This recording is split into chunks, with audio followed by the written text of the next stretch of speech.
అతిపెద్ద షాపింగ్ ప్రపంచం సిఎంఆర్ మన నంద్యాలలో ప్రముఖ సినీ తారలచే డిసెంబర్ 6న గొప్ప ప్రారంభం. నమస్తే, నేను Keshav. Welcome to Suman TV. ఆంధ్రప్రదేశ్లో పౌర సరఫరాల బియ్యానికి సంబంధించి జరుగుతున్నటువంటి వివాదం అన్నిటికీ కేంద్రంగా మారినటువంటి కాకినాడ పోర్టు చుట్టూ ఇప్పుడు రాజకీయం కేంద్రీకృతం అయింది. అసలు ఈ కాకినాడ పోర్టు నిర్వహణలోనూ పోర్టు అధికార మార్పిడి అంటే పోర్టు యాజమాన్య మార్పిడి విషయంలో కూడా అనేక లావాదేవీలు ఉన్నట్టుగా కూటమి నాయకత్వం ఆరోపిస్తుంది. అసలు వాస్తవాలు ఏంటి? నిజంగానే పోర్టులో నుంచి జరిగేటువంటి అక్రమ రవాణాలపైన నిఘా పర్యవేక్షణ పెట్టడంలో అధికార యంత్రాంగం వైఫల్యం చెందుతుందా? నాదెండ్ల మనోహర్ ఒక రాష్ట్ర మంత్రిగా చేసినటువంటి ఆరోపణలు విమర్శలు వెనుక ఉన్నటువంటి వాస్తవాలు ఏంటి? ఈ అంశాన్ని విశ్లేషించే ప్రయత్నం చేద్దాం. మనతో పాటు పొలిటికల్ అనలిస్ట్ చంద్ర శ్రీనివాస్ గారు. నమస్కారం.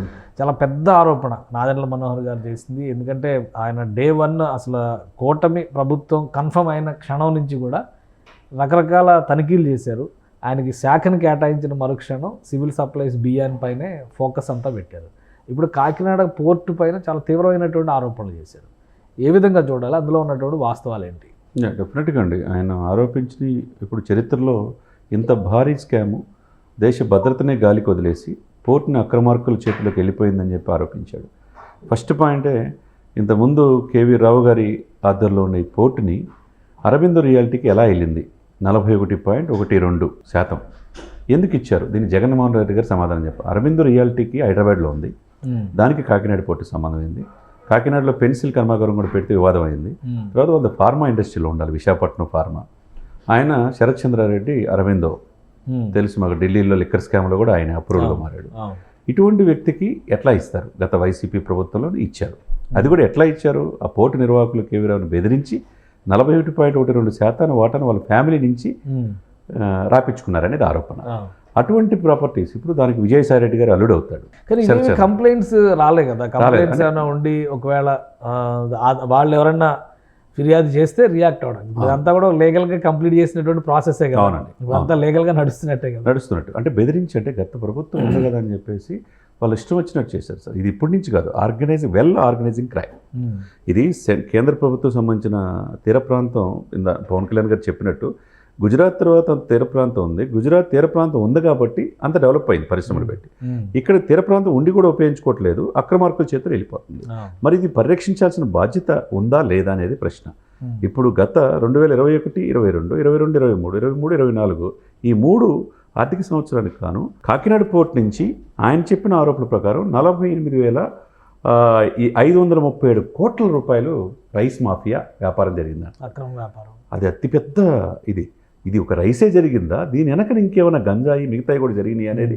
ఇది పోర్టులు వాళ్ళ చేతిలో ఉన్నాయి, ప్రభుత్వ పర్యవేక్షణ లేదు. మీరు అన్నట్టు అన్ని వ్యవస్థలు కూడా తలోపాపం అన్నట్టు అందరూ కూడా లంచాలకి అలవాటు పడిపోయారు. ఇప్పుడు 5 నెలలుగా మొత్తం యంత్రాంగం కూటమి ప్రభుత్వం చేతిలోనే ఉంది కదా. ఇప్పుడు కూడా పోర్టులోకి అక్రమ బియ్యం ఎలా వెళ్ళినాయి? అదే అందరికీ ఉన్న డౌట్. ఇక్కడ 16 మంది సిబ్బంది, ఎవరు కూడా అజమాయిషి లేదు. చివరికి డిప్యూటీ సీఎం గారు కూడా ఆయన రావద్దు అంటున్నారంటే, దాని వెనక 10,000 మంది అమాలీలు భవిష్యత్తు ఉందంటున్నారంటే, మరి ఆయన ఆరోపించిందంటే ఇంకేంటి పరిస్థితి?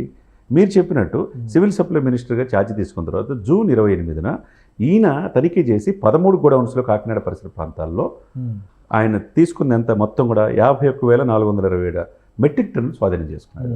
మళ్ళీ ఈ 13 కంపెనీలు ఎవరైతే దీన్ని అక్రమంగా విదేశాలకు, ఆఫ్రికా కంట్రీ సరఫరా చేస్తారో కోర్టుకు వెళ్ళారు. కోర్టుకి వెళ్ళి 82 కోట్లు షూరిటీ ఇచ్చేస్తే దాని మాటన 51,000 మెట్రిక్ టన్నులు 35,000 మెట్రిక్ టన్నులు పేదవాళ్ళకి ఇచ్చే బియ్యం రిలీజ్ చేశారు. రిలీజ్ చేసింది ఎందుకు కూడా చెప్పాడు. చెప్పి దీన్ని ఏం చేశాడంటే, ఇది అక్రమంగా ఎందుకు చేస్తున్నారు, దీని వెనక ఆర్గనైజింగ్ క్రైమ్ ఏంటి, పేదవాడికి ఏంటి? కేంద్ర ప్రభుత్వం 41 రూపాయలు 43 రూపాయలు 40 పైసలు సార్ కేశవ్ గారు ఖర్చు అయ్యేది కేంద్రానికి, రాష్ట్రానికి. దానికి పేదవాడికి బియ్యం కోసం 12,000 కోట్లు ఖర్చు పెడుతుంది. 1,48,000 1,48,00,000 మందికి దీని ద్వారా బియ్యం తింటున్నారు. దాంట్లో 32% మాత్రమే ఈ ఊరకనే ఉచితంగా ఇచ్చిన బియ్యాన్ని 10 రూపాయలకి అమ్ముకుంటున్నారు. 10 రూపాయలు అమ్ముకోబట్టి వీళ్ళు దీన్ని రీసైక్లింగ్ చేసి 43 రూపాయలు ఖర్చు అవుతుంది. వీళ్ళకి ప్రభుత్వానికి 43 ఖర్చు అవుతుంది.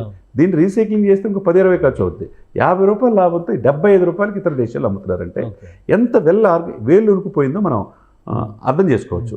ఇకపోతే రాష్ట్ర వ్యాప్తంగా 29,000 చౌకధరల దుకాణాలు ఉన్నాయి.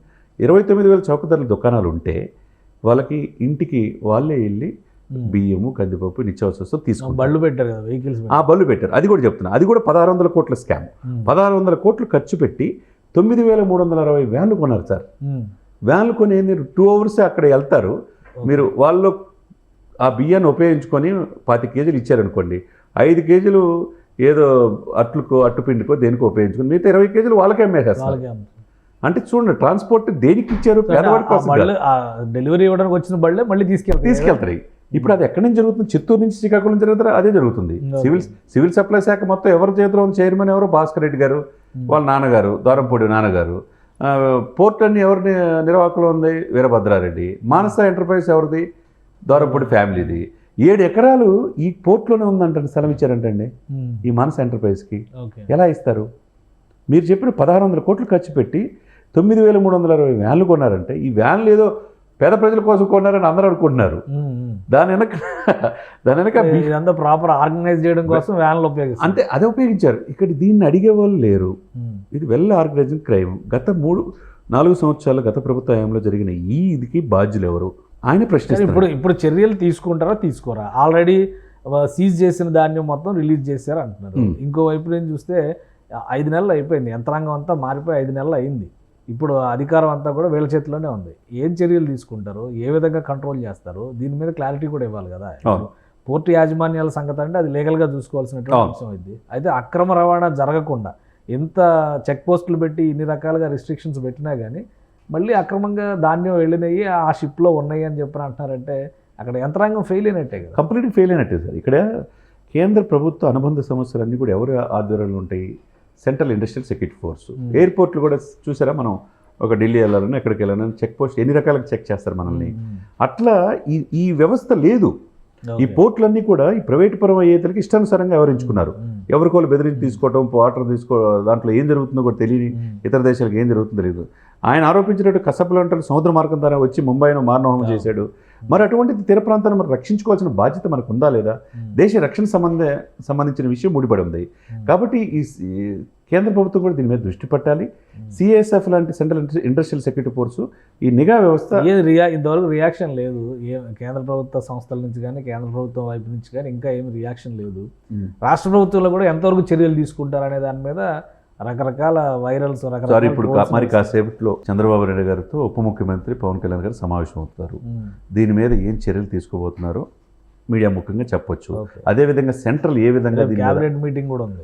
క్యాబినెట్ మీటింగ్ కూడా ఉంది. అదేవిధంగా సెంట్రల్ కూడా ఈయన హోంశాఖకి లెటర్ రాశారు, ఆల్రెడీ వెళ్ళిపోయింది. కాబట్టి దీని మీద పూర్తిగా ఈ దశాబ్దాల తరబడి జరుగుతున్న ఈ అక్రమంగా ఏదైతే స్మగ్లింగ్ ఉందో ఇక మీద జరగకుండా మొత్తం కంప్లీట్గా మానిటరింగ్ వ్యవస్థ అనేది రావాల్సిన అవసరం ఉన్నది.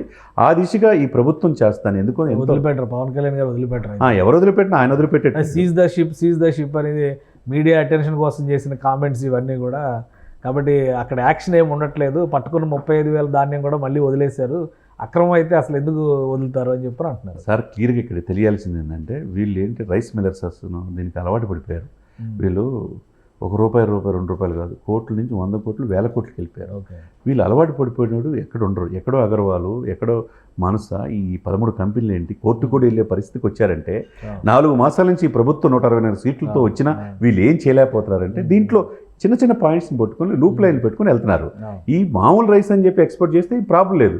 దీని మాటను పేద ప్రజలకు ఇచ్చే బియ్యం కూడా సరఫరా చేస్తారంటే వాస్తవంగా ఆయన చెప్పింది ఏంది? నేను జూన్ 28న 13 గోడౌన్స్లో 51,000 మెట్రిక్ టన్నులు తీసుకున్నాను. అంటే మనం కూడా చాలా ఇంటర్వ్యూలు చెప్పాం 55,000 మెట్రిక్ టన్నులు.